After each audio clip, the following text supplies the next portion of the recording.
An intriguing battle in Italy as grid drops once again changed the nature of the starting order and gave us a strategic race at Monza.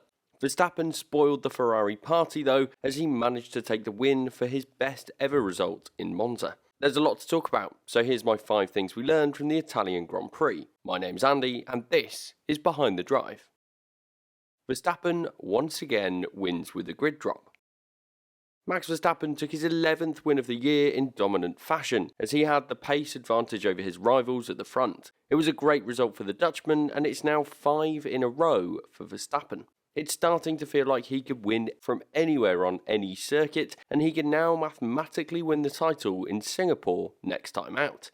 The race itself looked remarkably simple for Verstappen and Red Bull. He made up many positions on the opening lap after starting 7th and then stuck to his strategy despite the virtual safety car early on, potentially offering a cheap pit stop. It was a calm race for him and he did well to ensure he was comfortably in the lead before the safety car at the end of the race. Verstappen was fast all weekend, and despite not taking pole position for the team, he still had the fastest race pace of anyone. If I'm honest, there isn't really that much more to say about Verstappen. You could potentially argue that Ferrari ending up on a 2-stop strategy with Leclerc was a mistake, but to be honest, Verstappen would have won regardless of how the Ferrari strategy played out, in my opinion. So of course, it's a green box for Verstappen for a brilliant drive and an excellent triple header. A brilliant recovery drive for Carlos Sainz. Sainz was starting 18th on the grid in Monza, at a circuit where straight line speed is so critical to make overtakes work, and often DRS trains are formed through the midfield pack. But it was an awesome opening stint for Sainz as he drove well to work his way through those midfield runners and charged towards the top 3 drivers in the race. Sainz and Ferrari went for an aggressive one-stop strategy going from the medium compound tyres to the softs, which allowed him to make the overtakes. The Spanish driver is in a battle to keep himself in the hunt for second in the championship, and he's currently 16 points behind George Russell, 23 behind Sergio Perez, and 32 points behind his teammate Charles Leclerc. It's been a tough season for Sainz, and he's not had the consistency he needs to compete on a regular basis. But this drive should be a confidence booster for Sainz, as he's had a strong race with a good strategy from his team. Who knows how well he could have done if the race had resumed at the end with a bunched up field. I think he could well have found his way onto the podium. It was a strong race for Sainz, and really he will want to score some strong results in the final 6 rounds to catch up to those drivers I mentioned earlier and build some momentum for next season, where he will hope that Ferrari can produce a car that can compete once again. So I think it's a green box for Sainz today. Before we take a look at McLaren and then Nyck de Vries, I want to take a moment to ask you to subscribe to Behind the Drive. Lots of you watching haven't yet hit the subscribe button, so if you enjoy 5 things we learned, then please consider subscribing as well. McLaren take the fight to Alpine. The battle for 4th in the Constructors' Championship continues to be an interesting one to watch. In the last few races, Alpine have started to pull a bit of a gap on McLaren in that fight, with the gap being 24 points going into this weekend. Coming into this race, it seemed like McLaren could struggle. They weren't as competitive at the Belgian Grand Prix earlier this year, and so the high-speed circuits didn't look to be their best. But their low downforce setup for Monza worked well, with both McLaren drivers managing to get into Q3 and then ended up starting 3rd and 4th on the grid.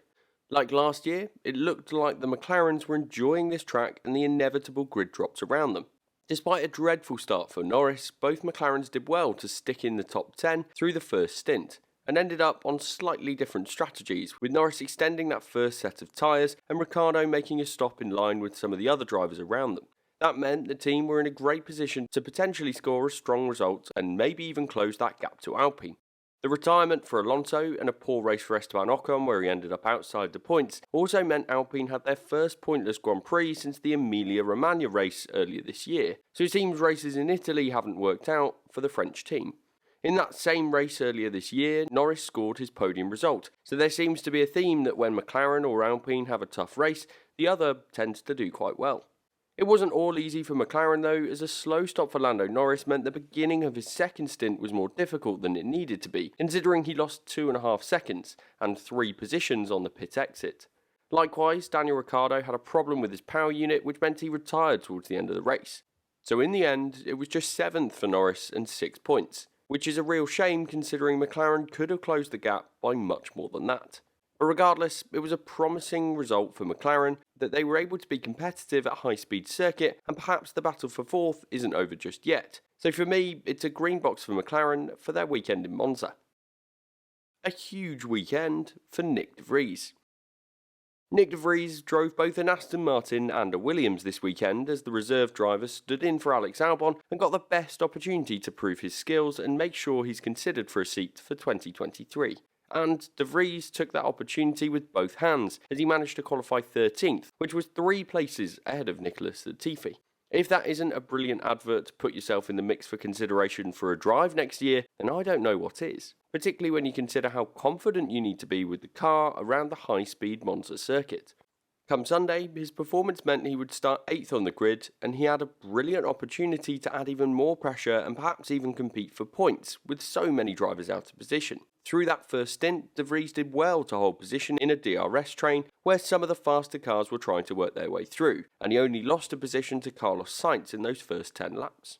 From there, de Vries continued to be fighting in the lower end of the points-paying positions, and he did a brilliant job to defend from Zhou Guanyu, and even looked to be competing with the likes of Pierre Gasly, who went for the hard tyres for his second stint.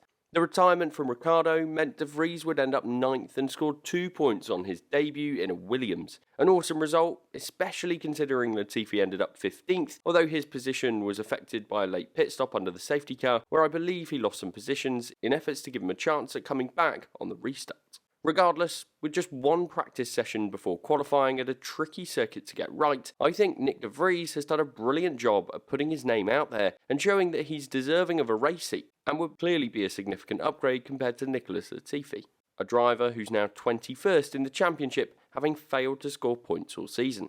De Vries has scored 2/3 of Williams' points so far this season, and if the team don't opt for him or an alternate driver in place of Latifi, then I will simply not understand the logic. So of course, it's a green box for de Vries for a brilliant result with points on debut in the worst car on the grid. Should it have been a red flag? The final point I want to discuss on the Italian Grand Prix is the safety car towards the end. It was a tricky one for the race directors as Ricciardo's McLaren pulled to a stop with 6 laps to go. The car was stranded and was unable to be moved by the marshals, which meant a crane was needed to get the car off the circuit. In this instance, it's clear that a safety car was needed, but from that point there were problems. It seemed to take an age for the safety car to collect the leaders, as it looked like it wasn't clear to Russell that there was a green light on top of the car, indicating that he could go through, which certainly wouldn't have helped. But I don't know if the safety car was released from the pits at the right time, or if there was another problem. In the end, the safety car took a while, as did the crane, to collect Ricciardo's car, which subsequently meant that the race finished under those conditions, as there was simply no time to get the lap cars out of the way and restart the race. The crowds were booing by the end of the Grand Prix, particularly considering Charles Leclerc would have had a chance at getting past Verstappen, but in my opinion, this was the right thing for the race directors to do. The primary goal of the race director is safety. They need to ensure the car could be recovered without endangering the marshals or the other drivers. The safety car was exactly what was needed, and I think that deploying a red flag would have been excessive. Sometimes F1 races end under a safety car, and sure, that isn't the best way for a race to finish, but it's called the safety car for a reason, and that's because it's all about being safe. A red flag in the race would have also been controversial. A standing start and a sprint to the finish could have changed the result considerably, and to be honest, I would say that a red flag would have felt rather artificial in this moment. Either way, consistency needs to be improved in these environments. Comparisons are already being made to Abu Dhabi from last season and how the late safety car was handled there. For me, what happened today wasn't so enjoyable, but it was the right thing to do. So I'm going to give that situation a green box, as I just don't believe there should have been a red flag given that situation. Honourable mentions. I think the first honourable mention today goes to George Russell, the driver that has been one of the most consistent this season. He's once again got himself onto the podium to collect his 7th trophy of the year, and I think he's definitely in with a good chance of getting second in this championship, which would be an awesome achievement for him in that Mercedes. I'm also giving an honourable mention to Zhou Guanyu, as he scored his and Alfa Romeo's first points since Canada in a strong drive where he was always caught behind de Vries. This race has been fascinating for many reasons. A winner from 7th on the grid, plenty of drivers out of position, and perhaps even a driver that's put himself in pole position for a race seat in 2023. So if you want to learn more about de Vries, watch this video next.